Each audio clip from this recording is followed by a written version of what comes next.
You should be lying here instead, said my son at my wife's funeral. I did something else. Michael Norwood, https YouTube.com watch v =, Joe UU11 H6 X's 4 and T = 49s. You ought to be lying here instead. My son declared at my wife's funeral. I did something else. You ought to be lying here instead. My son declared at my wife's funeral. I did something else. At my wife's funeral. My son whispered, I wish you had followed in your mother's footsteps. I stood up and said, I'd rather do something else, and walked away. 30 minutes later, he panicked. 72 missed calls. You won't believe what I did. Before we continue, please subscribe to the channel and write in the comments what time it is where you are now. I stood beside the casket, my hand resting on polished walnut that felt cold even through the cream-colored silk lining. Elizabeth looked peaceful. The mortician had done outstanding work, better than I expected, for what pancreatic cancer leaves behind. 3 years of watching her fade, 1 cell at a time, 1 pound at a time, until the hospice bed became our entire world. The pain medication drip, her final murmured words about being proud, about our life together, about how much she loved the garden we'd planted 25 years ago. Late afternoon light filtered through windows behind me, casting golden patterns across the funeral home's rug. I could hear people shifting, preparing to leave. Mrs. Ellis from next door touched my shoulder. Elizabeth fought so hard. 3 years, you never left her side. I nodded, because sparking felt impossible. She squeezed my arm and moved toward the exit with the others. The crowd thinned. 25 people became 18, then 12, then just the stragglers who didn't know how to leave gracefully. We should head to the house, someone said behind me. My house, the wake. I'd forgotten about that part. The drive passed in fragments. Trees, traffic lights, my hands on the steering wheel. Then I was standing in my own living room, surrounded by voices that seemed to come from underwater. People held paper plates with sandwich halves and potato salad. They spoke in those hushed tones reserved for the newly bereaved, voices full of careful sympathy. Jonathan stood in the corner near the bookshelf, Rebecca beside him. They weren't talking to anyone else. Jonathan checked his watch, a Tag Heuer I'd given him for his 35th birthday. Rebecca scrolled through her phone, her thumb moving in quick flicks. She laughed suddenly, then caught herself, glancing around to see if anyone noticed. Can we leave soon? Her voice carried farther than she intended. This is depressing. We're supposed to meet the Andersons at 7. Jonathan shushed her, but not with any real conviction, just an automatic gesture. He checked his watch again. I moved through the rooms like a ghost in my own home, accepted condolences, nodded at stories about Elizabeth's kindness. Someone mentioned her volunteer work at the community center. Another person recalled how she'd organized the neighborhood gardening group. These acquaintances knew my wife better than my own son did. The crowd dwindled. 7 people, 5, 3, then just family. I stood near the fireplace, staring at glowing coals I didn't remember lighting. The mantelpiece held framed photographs. Our wedding day. Jonathan as a boy. Trips we'd taken when the world still made sense. Footsteps approached. Jonathan. He positioned himself between me and the door, blocking my view of the hallway. Dad, we need to talk about the will.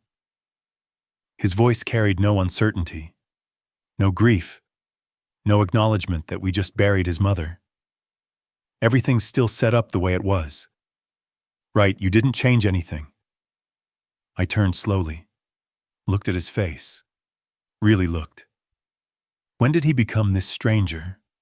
This man who wore costly aftershave and impatience like matching accessories. What did you just say? The question came out quietly.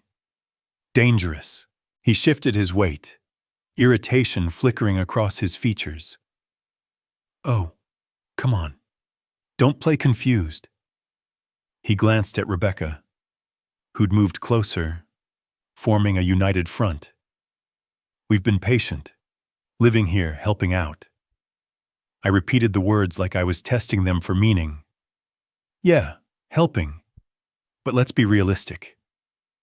Jonathan crossed his arms. Better if you'd followed Mom's path. Old man. At least then we could finally live normally. We've been waiting long enough. Silence filled the room like water rising. I felt it in my chest, in my throat, behind my eyes. Not tears. Something colder, clearer. Rebecca's phone buzzed. She looked at the screen. I stepped forward. My hand had been gripping the mantelpiece. I hadn't noticed until I released it, until feeling returned to my fingers. I straightened my suit jacket, looked directly into Jonathan's eyes, held his gaze for 1 second. 2, 3, 4, 5. I'll do something else instead. I walked past him, past Rebecca, past the photographs on the wall that showed a family that had never actually existed. Just a pleasant fiction I'd maintained through years of willful blindness. Through the front door, down the driveway. My BMW sat where I'd parked it that morning, a lifetime ago. The engine started smoothly. German engineering, reliable even when everything else crumbled. I backed out, shifted into drive, and headed toward the main road. The house disappeared in my rearview mirror. My phone buzzed in the center console. I picked it up at the first red light, held the power button until the screen went dark, and dropped it back into place. The Pacific Coast Highway stretched ahead, empty and dark except for my headlights, cutting through the gathering dusk. I drove without destination, without thought, just following the white lines and the steady rhythm of the road beneath my tires. I drove for 3 hours, not thinking, just following the coastal highway until exhaustion forced me to stop. The Puget Sound Inn appeared like a mirage, neon sign flickering red and green against the darkness. Half the letters burned out so it read Puget Inn or So Inn. Nearly empty parking lot, single-story building that had probably looked modern in 2002. The clerk barely glanced up when I walked in. Young kid, maybe 22, absorbed in his phone. How many nights? Just one. I need somewhere quiet to think. He slid a registration card across the counter. I paid cash. He handed me a physical key attached to a blue plastic square with 15 printed in gold. Room 15. End of the row. Farthest from the road. The room smelled like strong disinfectant and old carpet. Single bed with a thin patterned bedspread. Desk with a lamp and notepad bearing the inn's logo. Bathroom barely visible through a partially open door. I sat on the edge of the bed, staring at my phone on the nightstand where I'd placed it carefully, like it might detonate. Several minutes passed. Maybe 12, maybe 40. Time had become negotiable. I picked up the phone and held the power button. The screen illuminated, then exploded. 72 missed calls from Jonathan, 27 from Rebecca. Text message notifications scrolled across the screen so fast I couldn't read them. The phone vibrated continuously in my hand, a desperate electronic heartbeat. I opened the messages, started from the beginning. 6:50 p.m. Jonathan. Dad. Where are you? This isn't funny. 7:26 p.m. Jonathan. You need to come back. We need to talk about Mom's arrangements. 7:48 p. Rebecca. Michael. Please call us. We're worried. 8:18 p.m. Rebecca. Michael. Jonathan is really worried. Call us. Please. 8:36 p.m. Jonathan. This is ridiculous. Answer your phone. 8:55 p.m. Jonathan, where the hell are you? 9:07 p.m. Jonathan, don't do anything stupid with the accounts. I know you're upset, but think clearly. I stopped scrolling. Read that last message again. Don't do anything stupid with the accounts. Not, we're worried about you. Not, are you safe? Not, we love you. Please come home. The accounts. I continued reading. 9:34 p.m. Rebecca, we can work this out. Just come home and we'll discuss everything. 9:50 p.m. Jonathan, you're being childish. Mom just died and you're throwing a tantrum. 10:20 p.m. Rebecca, Jonathan is driving around looking for you. Please respond. 10:46 p.m. Jonathan, fine. Stay gone. But don't touch anything financial until we talk. My hands had stopped shaking. I felt perfectly calm, perfectly clear, like a surgeon standing over an operating table, seeing exactly where to make the first incision.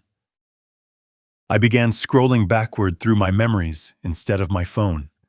7 years ago, Jonathan showing up with 4 suitcases and a story about a temporary setback. Lost his job at the auto sales firm. Or was it that he quit? The details kept changing.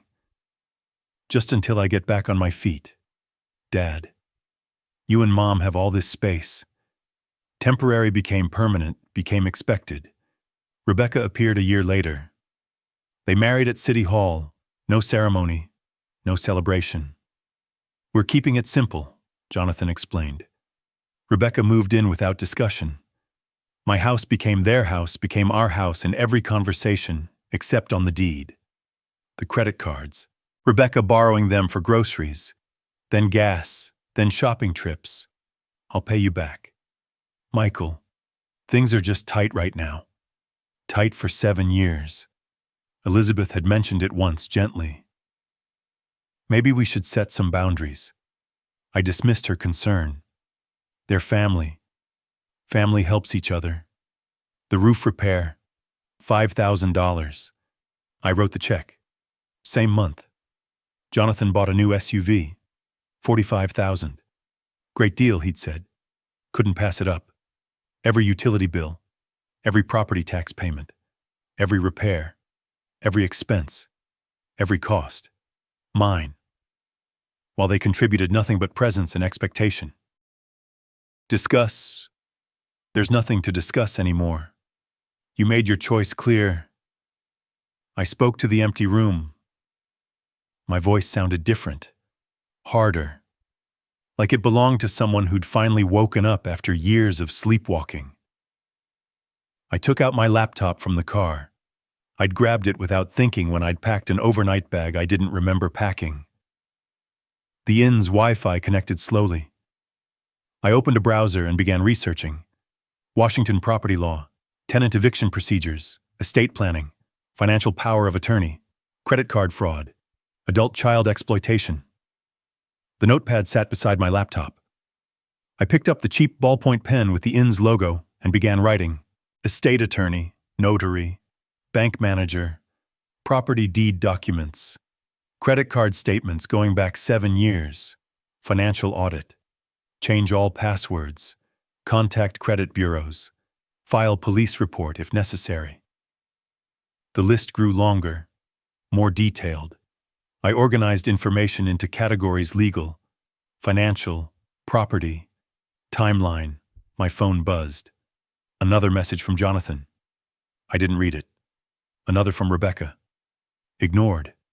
The phone kept buzzing, kept lighting up the dim room with each new notification. I turned it face down and continued working. Robert Kensington. The name appeared in 4 different legal forms when I searched aggressive estate attorney Seattle. One review called him relentless but effective. Another said, hire him before your opponent does. A third mentioned he specialized in contested family matters and asset protection. Perfect. At 2:30 in the morning, I lay back on the bed, fully clothed, staring at water stains on the ceiling that looked like islands from a map of nowhere. My phone buzzed twice more. I didn't move to check it. Morning light crept through thin-in curtains. I had 4 hours of sleep and a completely clear mind. First stop, the office of Robert Kensington, the most relentless estate attorney in Seattle. 3 days passed in the rental apartment. Furnished, impersonal, temporary. Everything I needed it to be. The place came with a 9-month lease I'd signed without hesitation. Downtown Seattle, 10th floor. Windows overlooking buildings I'd driven past for 25 years without really seeing. I unpacked a single suitcase filled with clothes from my office locker at the clinic. Nothing from the house. Nothing that belonged to that life. My phone sat on the kitchen counter. Screen dark. 68 missed calls in 3 days. I hadn't listened to a single voicemail. The appointment with Robert Kensington was scheduled for 11. I arrived 25 minutes early, parked in the underground garage of his building, and rode the elevator to the 8th floor, carrying a leather portfolio stuffed with documents. The reception area had the quiet efficiency of expensive legal representation. Glass, steel, leather furniture that looked uncomfortable and probably cost more than most people's vehicles.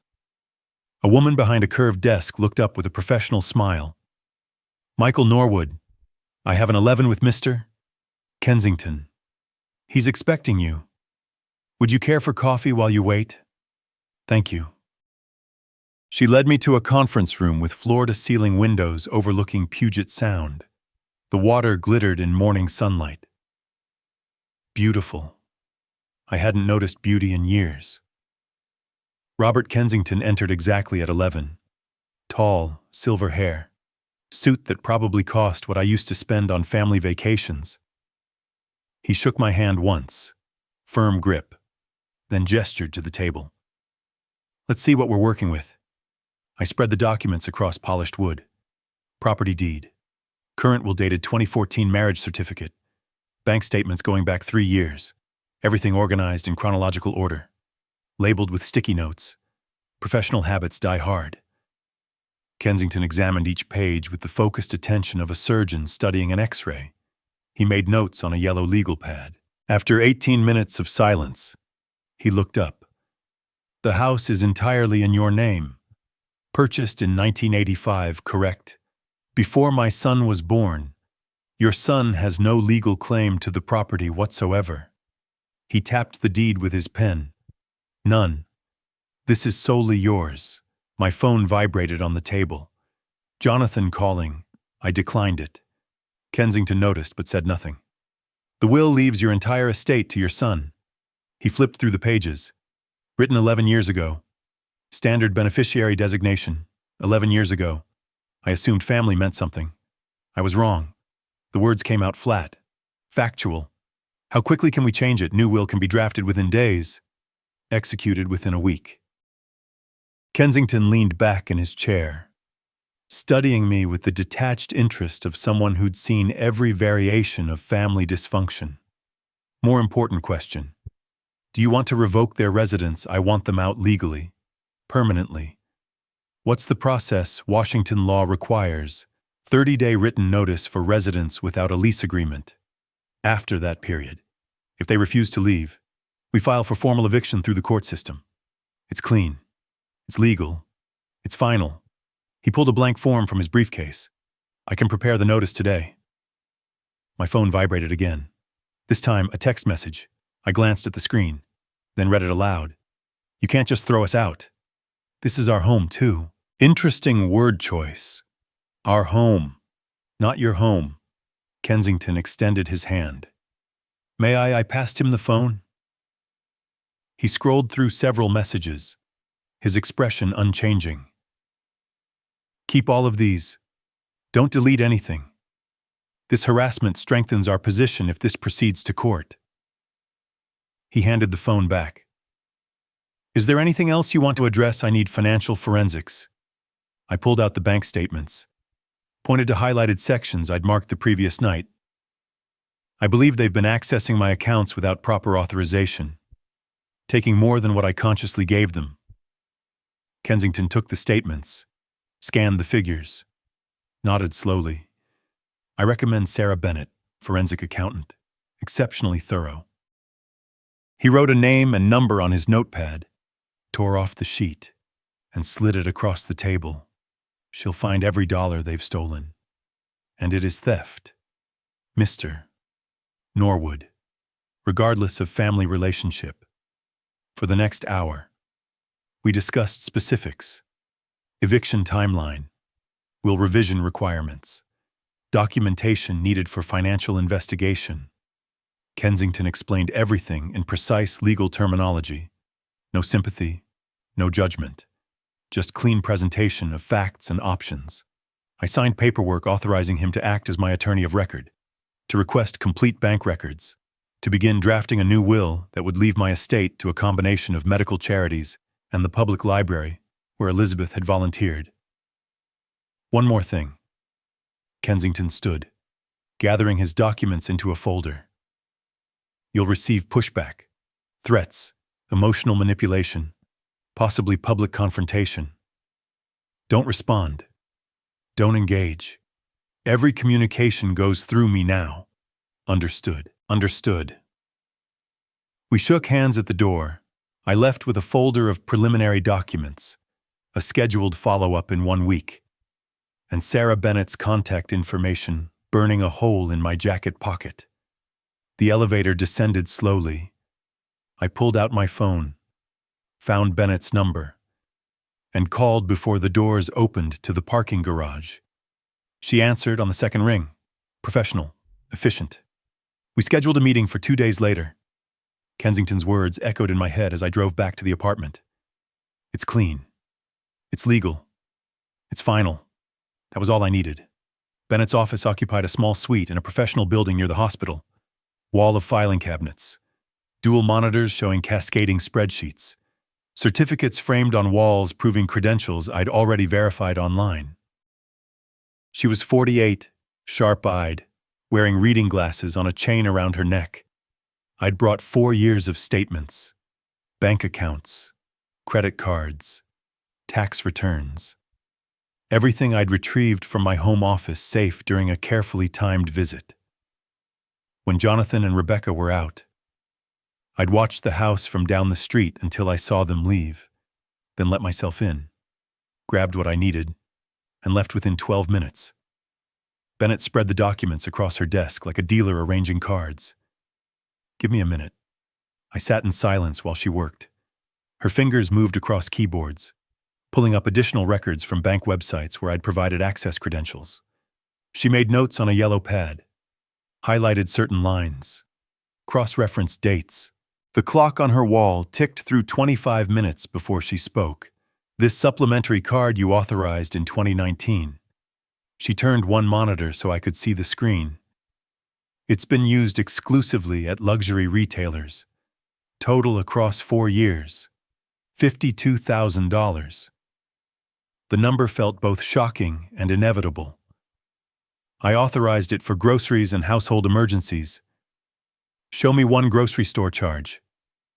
Bennett scrolled through pages of transactions. There aren't any. It's all personal luxury items. She read from the screen. Designer boutique, $3,500. Jewelry store, $9,200. Day spa package, $1,600. High-end cosmetics, $1,100. Her voice remained neutral, clinical.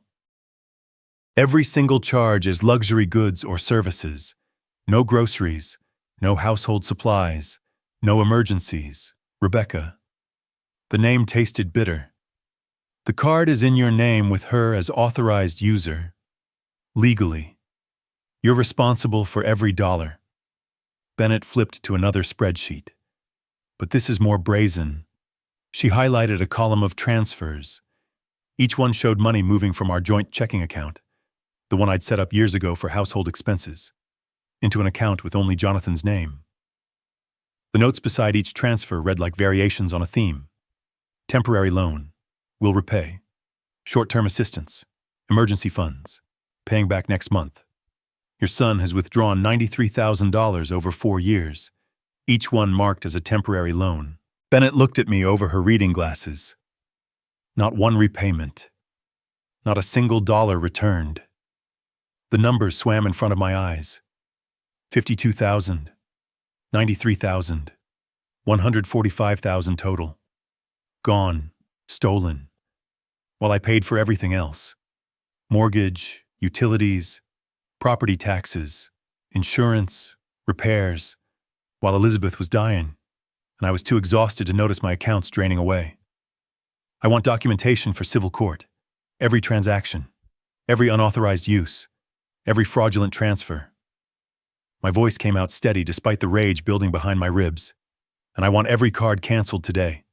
Remove his access to all accounts effective immediately. Bennett nodded, already typing. This is textbook financial exploitation.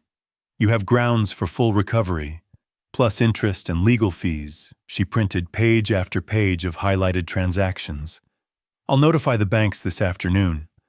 All cards will be canceled by end of business. Account access revoked.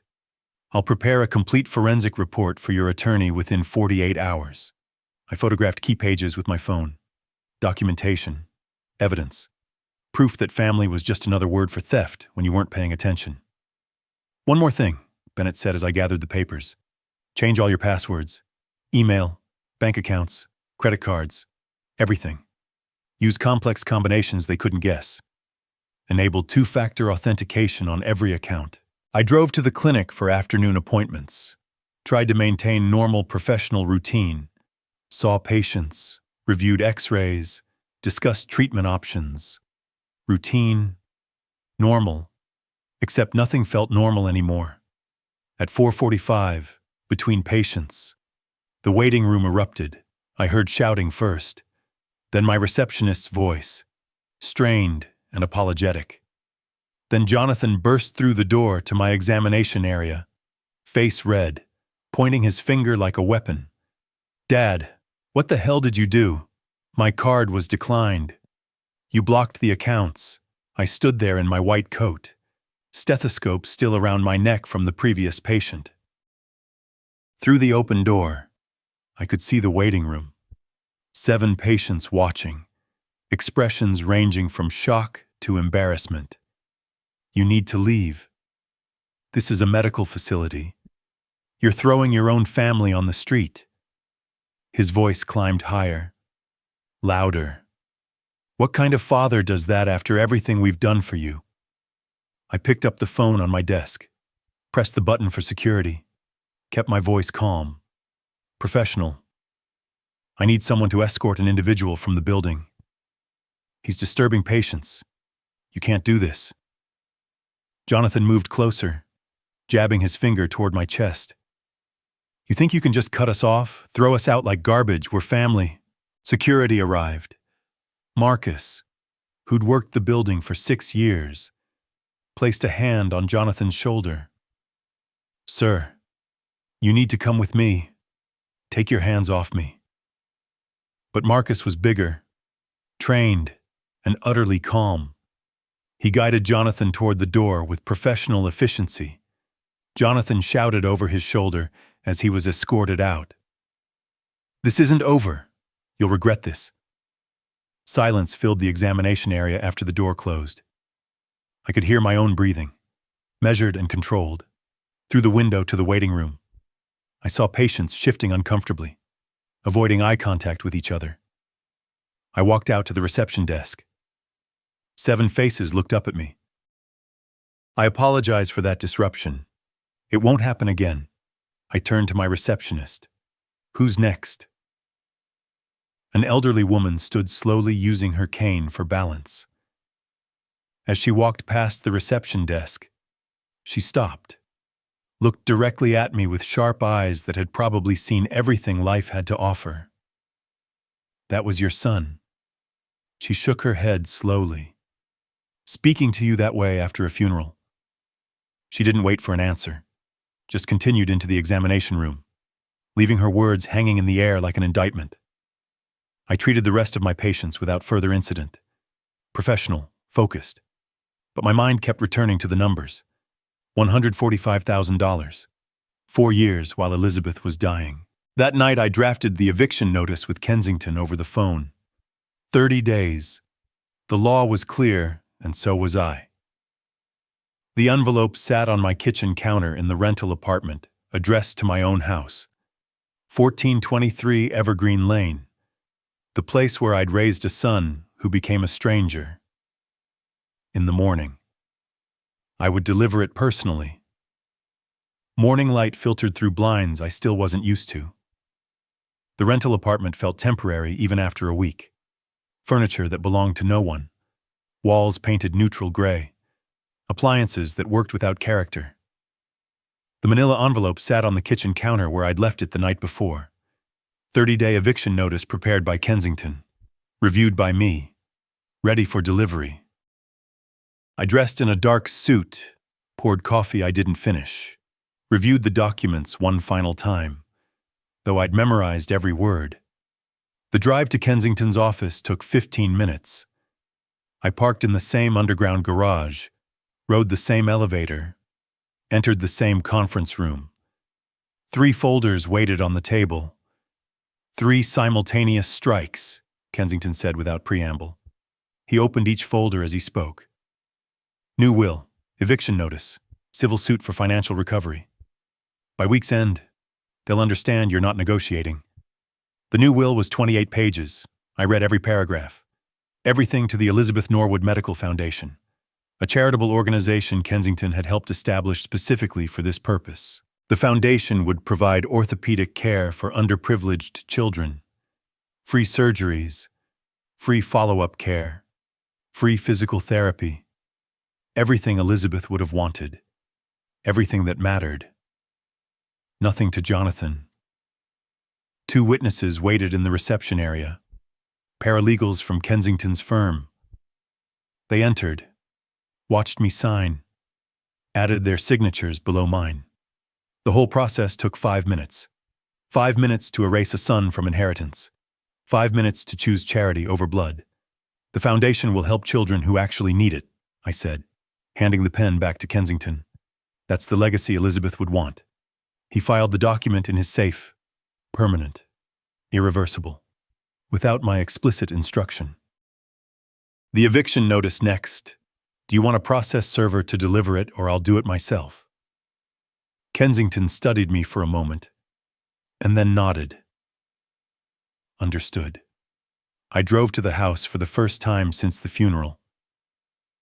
Evergreen Lane looked exactly the same. Maple trees lining the street. Neighbors' yards well maintained. My own house standing solid at the end of the cul-de-sac. I'd bought this place in 1985, 40 years ago, before Jonathan was born, before I understood that family could become strangers under the same roof. Jonathan's SUV sat in the driveway. New, expensive. Purchased with money he'd stolen from my account while calling it a loan. I parked on the street. Walked up the driveway carrying the manila envelope. My own front door. My own doorbell. I rang it like a visitor to my own life. Jonathan answered after 20 seconds. He wore athletic shorts and a t-shirt. Barefoot. Coffee mug in hand. His expression shifted from annoyance to confusion when he saw me. Dad, what are you? I handed him the envelope. Didn't speak. Just extended it across the threshold of my own house. He set down his coffee mug on the entry table, opened the envelope, pulled out the document, read the first lines. His face transformed, confusion melting into comprehension, then hardening into fury. What is this eviction? You can't be serious. You have 30 days. The law is clear. I turned and walked back toward my car. Professional, controlled. Surgical precision applied to family dissolution. I'll fight this. His voice followed me down the driveway. You can't just throw us out. This is our home. I got in my car, started the engine, drove away while he stood in the doorway of my house, still holding the paper that legally removed him from it. 4 days later, Jonathan hired Gerald Matthews, a bargain attorney whose office occupied a strip mall between a hair salon and a tax preparation service. Matthews filed a motion claiming verbal promise of inheritance and parental obligation to adult children. The preliminary hearing occurred on Tuesday morning. Seattle County Courthouse, 4th floor. Judge Helena Ramirez presiding. I sat beside Kensington at the plaintiff's table. Jonathan sat across the aisle with Matthews, who shuffled papers with the nervous energy of someone who knew his arguments were worthless, but needed to justify his retainer fee. Matthews stood when called. Your Honor, my client was verbally promised this inheritance. There's a moral obligation. Judge Ramirez held up one hand. Counselor, verbal promises regarding inheritance hold no legal weight in Washington. Adult children have no inherent right to parental property. Does your client have any written documentation? Any signed agreement? No, Your Honor. But the moral? This is a court of law, not morality. Ramirez looked at the paperwork in front of her. The eviction notice follows proper legal procedure. 30 days written notice to residents without lease agreement. Everything is in order. Motion dismissed. The gavel struck once. Final. In the courthouse. Kensington shook my hand. Their attorney just wasted their retainer fee. The eviction proceeds as scheduled. Across the corridor. Jonathan glared at me. Matthews spoke to him in low tones, probably explaining that no further legal options existed. Jonathan's jaw clenched. His hands formed fists at his sides.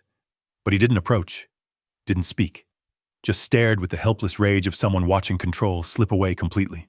That evening, my colleague, Dr. Pamela Carter, forwarded screenshots from Facebook.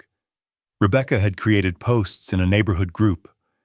Michael Norwood is abandoning his family, throwing us on the street after everything we've done for him, after standing by him through his wife's illness. This is how he repays loyalty. The post included photos from Elizabeth's funeral, Rebecca and Jonathan standing beside the casket looking appropriately grief-stricken for the camera.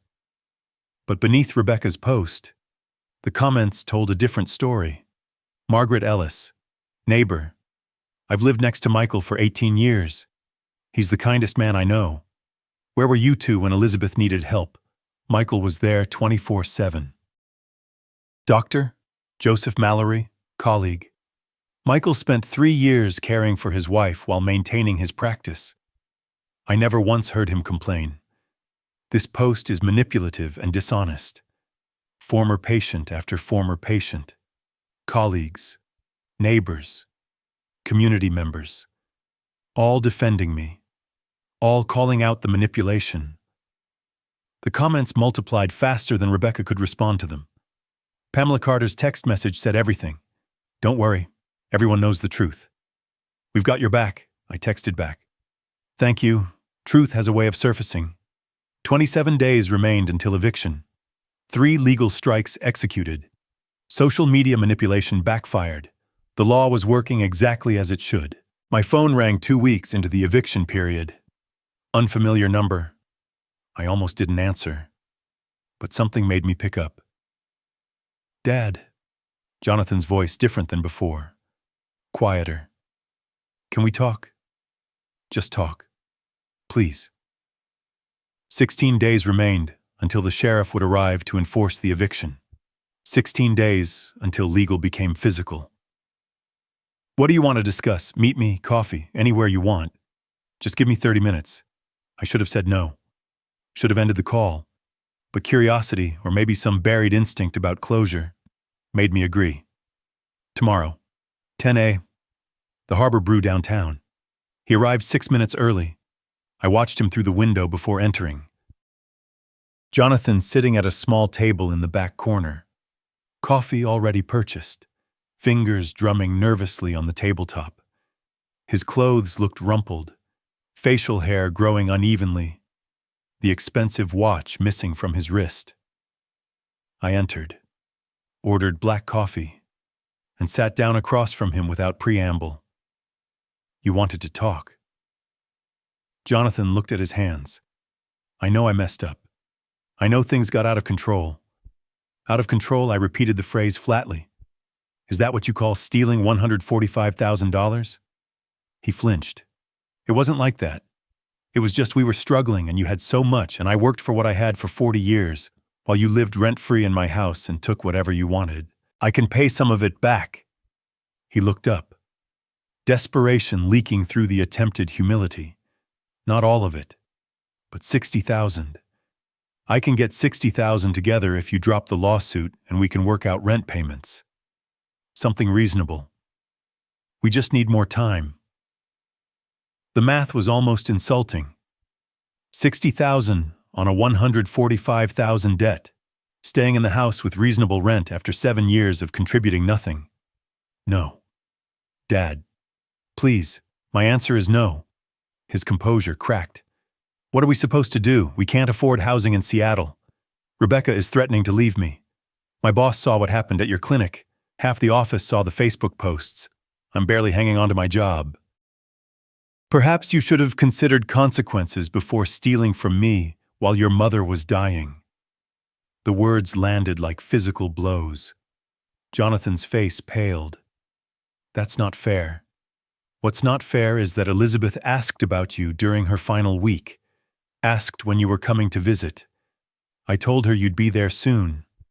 You never came. I was working. You were at a sales team holiday party when she died. I called you at 8 p.m. Told you to come immediately. You arrived at 11, 3 hours late to your mother's death. Jonathan stood abruptly. His chair scraped loudly against the floor. Other patrons glanced over. You're never going to forgive me. Never going to give me another chance. You're correct. He stared at me for 6 long seconds, waiting for me to soften, to relent, to offer something. I stared back and offered nothing. He left, walked out without another word. His coffee cup sat abandoned on the table, still half full. I finished mine slowly, left a tip for the server, drove back to the apartment, feeling nothing but cold satisfaction that I'd held firm. 3 days later, Rebecca tried a different approach. The Remembering Elizabeth Norwood Facebook group had been created by Elizabeth's Reading Circle friends after her death. 47 members, photos, memories, stories about her kindness. I'd been added but rarely checked it. Too painful to see her smile in every posted picture. Rebecca posted a long message. Today marks 4 weeks since we lost our beautiful Elizabeth. I've been reflecting on how much she valued family. She always said family was everything. Michael, if you're reading this, please remember what Elizabeth would want. She wouldn't want her family torn apart. She'd want forgiveness, reconciliation, love. Please honor her memory by giving us a chance to make things right. The post included a photo of Rebecca and Elizabeth from 3 years ago, before the cancer became terminal. Both smiling, happy. The manipulation was more sophisticated this time, invoking Elizabeth's values, using her memory as emotional leverage. It might have worked on someone who didn't know the truth. I waited 4 hours before responding. Let the post sit. Let people read it. Then I wrote my reply directly beneath it, visible to all 47 group members. Elizabeth spent 3 years in hospice care. Thanksgiving 2022. Jonathan chose a work party over dinner with his dying mother. January 2025, he visited 0 times during her final week. He arrived at her funeral 25 minutes late. Elizabeth died knowing her son couldn't be bothered to say farewell. Don't invoke her memory to justify your behavior. The response was immediate. Linda Harper, Elizabeth's Reading Circle friend. I visited Elizabeth every week during those final months. Michael was there every single time. Exhausted but present. I never once saw Jonathan. Margaret Sullivan, hospice volunteer.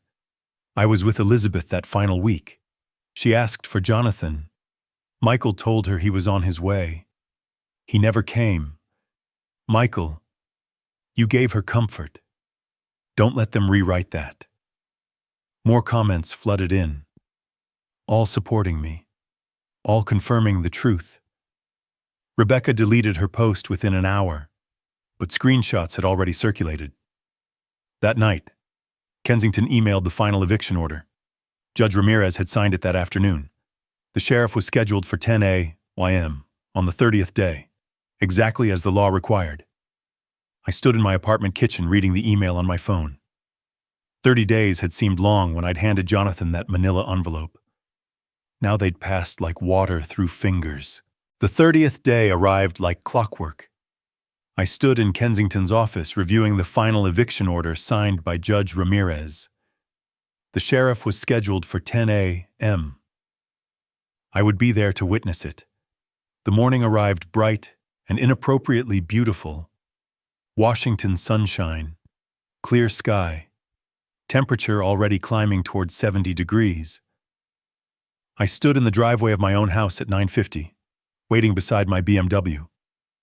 The sheriff's vehicle pulled up at 9:57. Deputy Charles Donovan stepped out, official eviction order in hand, behind him. Derek Harlan's sedan parked on the street, the realtor I'd hired to assess the property's value. A notary public emerged from Harlan's passenger seat, carrying a clipboard and inventory forms. Deputy Donovan nodded at me. Professional courtesy. We'd spoken by phone the day before to coordinate timing. He walked to the front door and knocked firmly. Sheriff's Department.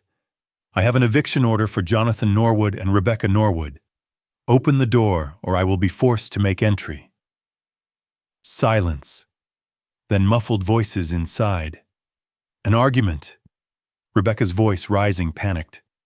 Jonathan saying something I couldn't hear through the wood. Donovan knocked again, harder. This is your final warning. Open the door. The lock clicked. The door opened. Jonathan stood there in sweatpants and a wrinkled t-shirt, unshaven, eyes red from either anger or sleeplessness.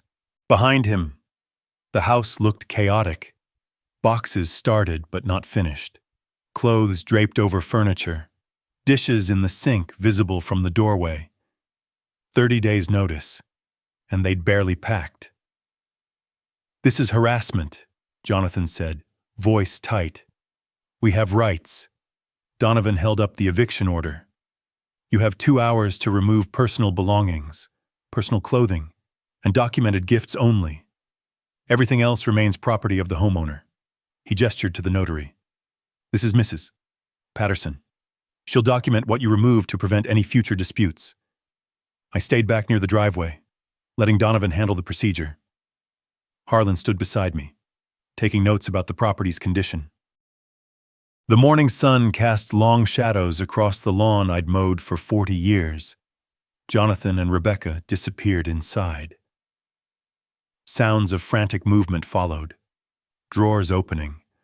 Closets being ransacked. Voices arguing about what to take first. The notary entered with her clipboard, positioned herself in the living room where she could observe. 15 minutes later, Rebecca emerged carrying the Japanese vase from the living room, blue and white porcelain, hand-painted, worth more than most people's monthly rent. This was a gift, her voice trembled. Elizabeth gave this to me before she died. I walked to my car, opened the trunk, and retrieved a folder I'd prepared the night before, organized by room, then by item value. I flipped to the living room section, pulled out a receipt, and walked back to where Rebecca stood, frozen in the doorway. I bought that vase in 2016 from Harlan's Antiques. I showed her the receipt, then showed it to the notary. $3,100. My credit card. My property. Rebecca's face crumpled. She set the vase down roughly on the entry table. I winced, hoping it didn't crack, and went back inside. The pattern repeated. Jewelry armoire from the bedroom. $1,400. I had the receipt. Landscape painting from the hallway. $4,000. Purchased at a gallery opening Elizabeth and I had attended. Designer chair Rebecca claimed was a wedding gift from us. $4,500. My purchase. My choice. Placed in our guest room that they'd commandeered.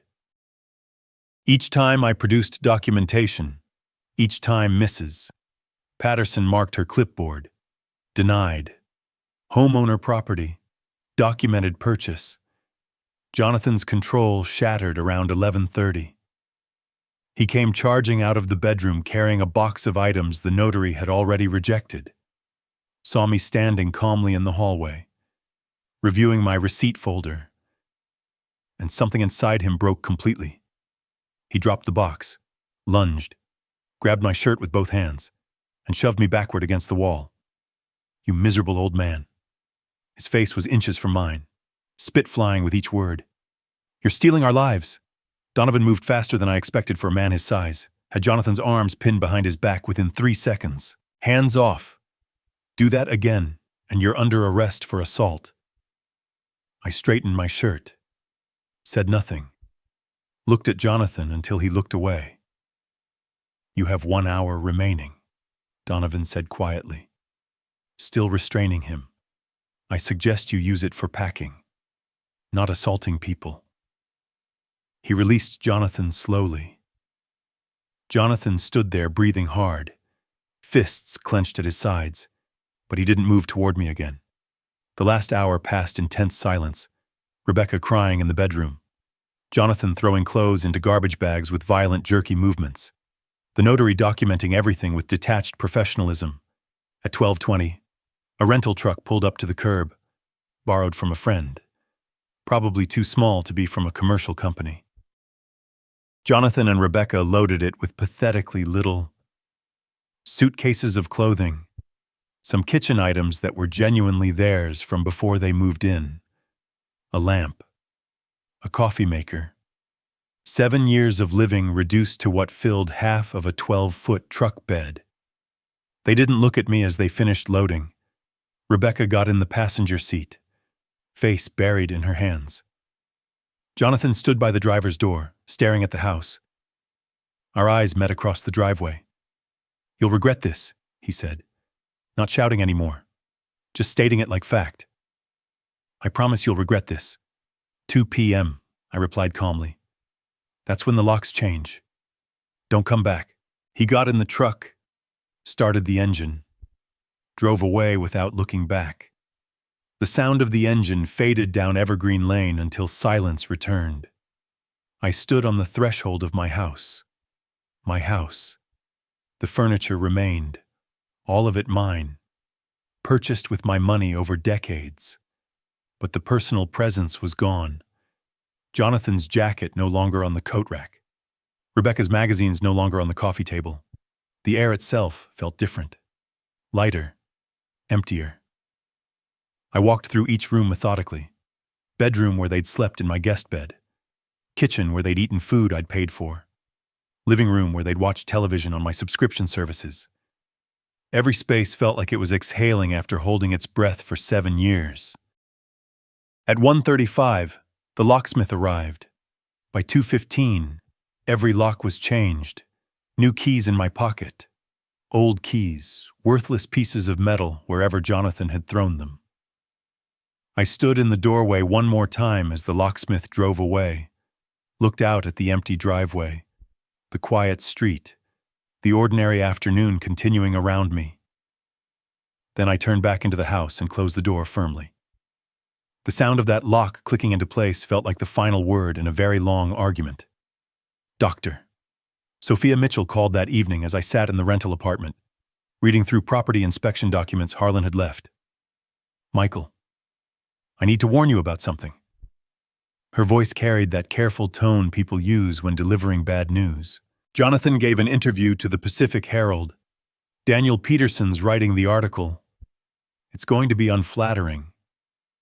The Pacific Herald was Seattle's weekly newspaper.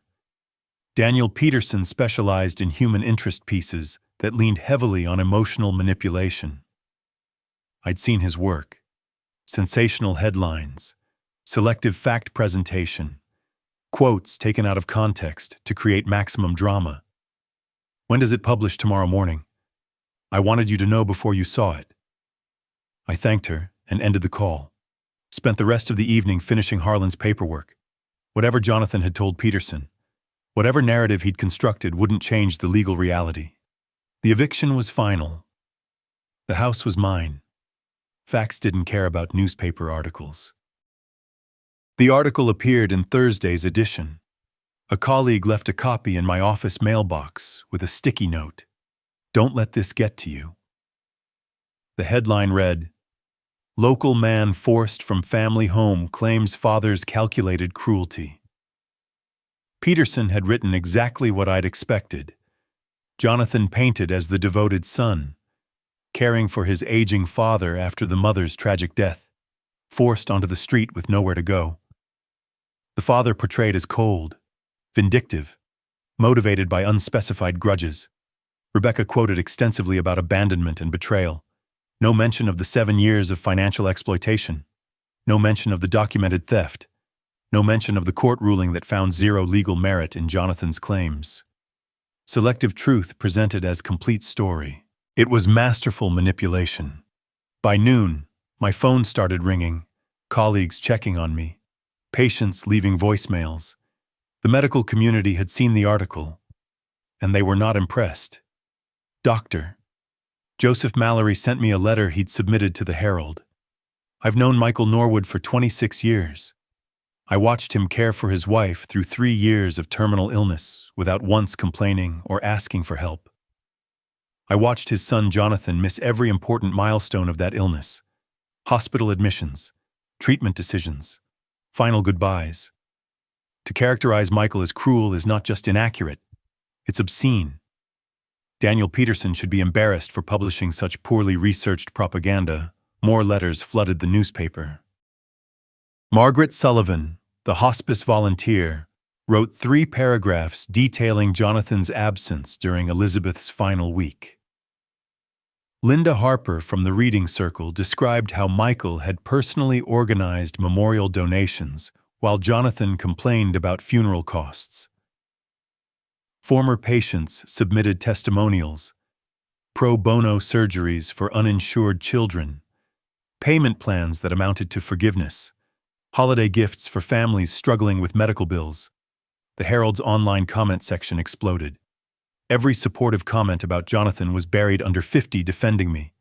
People I didn't even know wrote detailed rebuttals citing court records, eviction laws, adult children's lack of inheritance rights.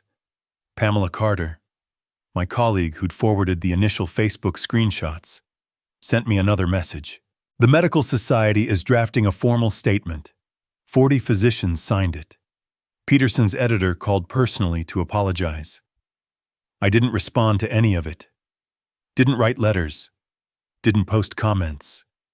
Didn't defend myself publicly. The truth was doing that work without my participation. 3 days after the article, Sophia Mitchell called again. Jonathan was fired. The sales firm let him go this morning. I sat in silence for a moment, absorbing that information. Why? Multiple reasons. Apparently, the clinic scene had already put him on thin ice. Then the article came out and customers started calling asking why they employed someone described so negatively in the community. When the counter-narrative exploded, all the letters, the testimonials, management decided he was too much of a liability. And Rebecca, word is she's leaving him. Moved in with a friend. Filed for separation. I thanked Sophia and hung up. Stood at the rental apartment window, watching evening traffic pass on the street below. Felt no triumph, no satisfaction in Jonathan's continued downfall. Just a weary kind of validation that consequences were playing out logically. The article had been Jonathan's last strategy. Public shaming, emotional manipulation, community pressure on me to relent. It had backfired so completely that it accelerated his own destruction. Sometimes justice doesn't need your help. Sometimes it just needs you to step back and let truth work. 2 weeks after the article debacle, I received notice from the court. The civil lawsuit hearing was scheduled. $145,000, documented and itemized. Kensington called it a formality. The evidence was overwhelming. I drove to the courthouse early that morning, knowing this was the final legal piece. The civil courtroom felt smaller than the one where Judge Ramirez had dismissed Jonathan's preliminary motion 2 months earlier. Same judge, same courthouse. Different stakes. I arrived 45 minutes early with Kensington, carrying organized case files in the leather portfolio that had become a familiar weight. The morning proceeded with the methodical efficiency of legal machinery, doing exactly what it was designed to do. Judge Ramirez entered at 9:20. We rose, sat, and began. This court will now hear the civil matter of Norwood versus Norwood, case number CV 2025-1923. Ramirez adjusted her reading glasses. Mr. Kensington, present your case. Kensington called Bennett as expert witness. She connected her laptop to the courtroom display, and spreadsheets filled the screen behind her. 4 years of my financial life reduced to columns and highlighted cells. Over 42 months. The supplementary credit card ending in 4927 accumulated $52,000 in charges. Bennett used a laser pointer to track down the spreadsheet. Analysis shows 0 household or emergency purchases, exclusively luxury retail, jewelry, designer clothing, spa services, high-end cosmetics. She clicked to another screen.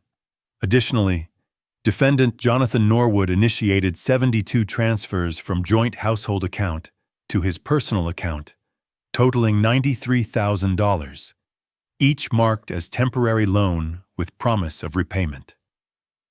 Gerald Matthews attempted cross-examination with the desperate energy of someone billing hours on a lost cause. Miss Bennett, isn't it common for parents to financially support adult children during difficult times? Bennett's response came with professional precision. Support, yes. Unauthorized use of credit instruments and accounts without permission. That's financial exploitation under Washington Statute 825.103. Kensington presented Exhibits 13 through 19, printed text messages and emails. Your Honor, I'd like to enter evidence where Mr. Jonathan Norwood explicitly promises repayment. Quote from text dated April 20th, 2023. I'll get you the $3,500 back by end of month. I promise. Matthews tried again. These were family arrangements. My client had an understanding with his father. Counselor. Ramirez looked up from the documents. I have documented evidence of promises to repay. That establishes these as loans, not gifts, unless you have evidence contradicting this. Matthews had nothing. Sat down. Jonathan stared at the table in front of him, jaw clenched, wearing a cheap suit that probably cost less than one of Rebecca's handbags. I took the witness stand when called, answered Kensington's questions directly, factually. Did you authorize the supplementary card for these specific luxury purchases? No. I authorized it for groceries and household emergencies only. When did you discover the unauthorized charges during the forensic audit in April? I didn't know about them until Miss Bennett documented them. Matthews stood for cross-examination. Dr. Norwood, you're a wealthy man. Surely these amounts didn't cause you financial hardship. The amount is irrelevant. It was theft. The principle matters. He had no follow-up. I stepped down. Judge Ramirez called for brief recess. 15 minutes later, she returned with her decision already prepared. The evidence had been that clear. The court finds for plaintiff Dr. Michael Norwood. Defendant Jonathan Norwood is liable for $105,000. She consulted her notes. Due to statute of limitations on civil recovery, $40,000 of the earliest charges cannot be recovered. The remaining $105,000 shall be paid over 3 years. First payment due within 30 days. Monthly payments of approximately $2,900 thereafter. She looked directly at Jonathan. Failure to maintain the payment schedule will result in wage garnishment and potential asset seizure. This court is adjourned. The gavel struck once. Final. I stood when dismissed. Showed no visible reaction. No smile. No nod. Just gathered my papers and followed Kensington into the hallway. Clean victory, he said quietly. He'll be paying you for years. I'm not keeping it. The decision had been clear in my mind for weeks. Every dollar goes to the foundation. Kensington nodded like he'd expected exactly that answer. I left through the side exit to avoid any possibility of confrontation. Drove back to the rental apartment. I still hadn't moved into the house, though the locks had been changed for 4 weeks. The place needed work first. Paint, new furniture, transformation from crime scene to home. That evening, Kensington called. Thought you should know. Rebecca filed for divorce. Official filing came through this afternoon. Quick timing. She specifically excluded herself from his debts. Smart legal move on her part. Smart woman, I said. Too bad she didn't apply that intelligence earlier. After hanging up, I stood at the apartment window watching evening traffic. Thought about Jonathan sitting in that courtroom, stone-faced, while the weight of consequences settled onto his shoulders. 3 years of payments, monthly reminders of theft, betrayal, exploitation, and every dollar would go to children who needed surgeries their families couldn't afford. Children nothing like the man Jonathan had become. The foundation paperwork sat on my kitchen counter. Nearly complete. The Elizabeth Norwood Medical Foundation, 501c3 status approved, bank account established, first consultation requests already arriving. Justice looked exactly like this. Methodical, documented, final. 3 months after the judgment. I stood on the back terrace of my house, watching morning light spread across the garden Elizabeth and I had planted 3 decades ago. August in Washington. Heat already building despite the early hour. The house felt different now. Fresh paint throughout, furniture rearranged. The bedroom where she'd spent her final months converted into a home office. I'd sold my practice in July. 38 years of orthopedic surgery reduced to contracts and wire transfers. The foundation needed a full-time medical director, and I discovered I needed something beyond what the operating room could offer anymore. My phone buzzed. Payment notification from the bank. Jonathan Norwood. $2,700 deposited, slightly under the court-ordered amount. But within the grace period Matthews had negotiated. I archived the notification without reading it twice. He'd become a transaction. Nothing more. Monthly reminder that consequences were mathematical and ongoing. The foundation had treated its first patient 2 weeks earlier. Maria Sullivan, 8 years old. Clubfoot that had gone uncorrected because her family couldn't afford the surgery. 4 hours in the operating room. 7 weeks of casting. Physical therapy covered entirely by the foundation. She'd walked without limping for the first time in her life last Tuesday. Her mother had cried in my office while Maria spun in circles, testing her new gait. That memory was worth more than any amount Jonathan would ever repay. Inside the house, I poured coffee and reviewed case files for the foundation. 5 surgical consultations scheduled for next week. 3 spinal corrections, 1 hip dysplasia, 1 severe scoliosis. Families who'd been waiting months, sometimes years, for treatment they couldn't afford. Now they'd wait weeks instead of years. The foundation had funding for 15 surgeries this year, mostly from the sale of my practice, supplemented by donations from colleagues who'd rallied during the newspaper debacle. The hospice room where Elizabeth had died was gone. In its place, a bright office with large windows overlooking the garden. Desk, filing cabinets, medical references. Her photograph sat on one corner. Both of us at our wedding. Young and unaware of how complicated family could become. I looked at it sometimes, but didn't linger. She'd be proud of the foundation. That was enough. My phone rang. Pamela Carter, my colleague and sailing instructor. Still up for this afternoon, wind's supposed to be perfect. Absolutely. I'd taken up sailing in August, something Elizabeth and I had talked about doing, but never found time for. Now I had nothing but time. Time to learn new skills. Time to help patients through the foundation. Time to rebuild life into something that felt like mine again. The house was quiet. My house. No one here but me and the memories I chose to keep. I'd offered Jonathan no forgiveness, no reconciliation, no second chances. The law had done its work. Justice had been served. That chapter was closed, and I'd moved on to writing new ones. Around noon, the foundation administrator called with an update. Another family had applied for assistance. 10-year-old boy with congenital leg deformity. Multiple surgeries needed. I scheduled the consultation for Thursday. This was what revenge looked like when you let it transform into something useful. Not cruelty, not ongoing bitterness. Just systematic removal of exploitation and redirection of resources toward people who deserve them. I locked the house at 2:45 and drove to the marina. The sailboat Pamela had convinced me to lease waited at Dock 14. Small enough for one person to handle, large enough to feel the genuine challenge of wind and water. We'd sail south along the coast, practice tacking, maybe anchor near the islands if conditions allowed, before leaving.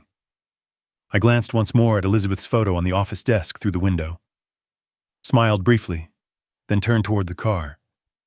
The foundation, the sailing, the quiet house that felt like home again.